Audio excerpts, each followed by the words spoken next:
A quadrilateral having only equal sides in length, only equal sides in length, భుజాల పొడవులు మాత్రమే సమానంగా కలిగిన చతుర్భుజం అన్నాడు. భుజాల పొడవులు మాత్రమే, we take only sides lengths మాత్రమే మనకి ఎలా ఉండాలి, ఈక్వల్గా ఉండాలి. మరి ఫస్ట్ ఆప్షన్ ఏమి ఇచ్చాడంటే రెక్టాంగిల్ అన్నాడు.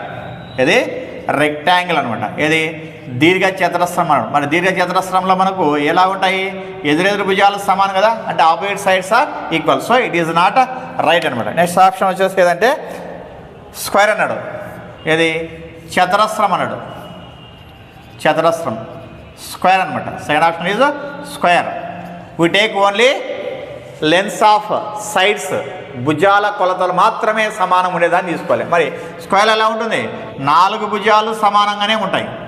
ఏమి in square 4 sides are equal. చతురస్రంలో 4 భుజాలు సమానంగా ఉంటాయి. మళ్ళీ ఇంకేమి కర్ణాలు కూడా సమానంగా ఉంటాయి. In square diagonals are also equal. కాబట్టి ఇది కూడా కాదనమాట. మనకి ఏం కావాలి, ఓన్లీ సైడ్స్ మాత్రమే తీసుకోవాలి. నెక్స్ట్ థర్డ్ ఆప్షన్ వచ్చేసి ఏదంటే రాంబస్ అన్నాడు.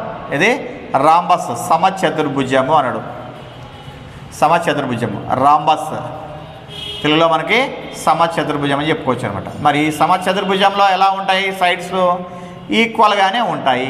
మరి డయాగ్నల్స్ ఎలా ఉంటాయి, నాట్ ఈక్వల్ అనమాట. డయాగ్నల్స్ వచ్చేసి నాట్ ఈక్వల్గా ఉంటాయి. కాబట్టి ఏం చెప్పొచ్చు మనం అంటే third option is the right answer ఉంటాయి. ఎందుకంటే సమచతుర్భుజంలో మనకు భుజాలు మాత్రమే సమానంగా ఉంటాయి, కర్ణాలు సమానంగా ఉండవు అనమాట. In rhombus only sides are equal but not diagonals are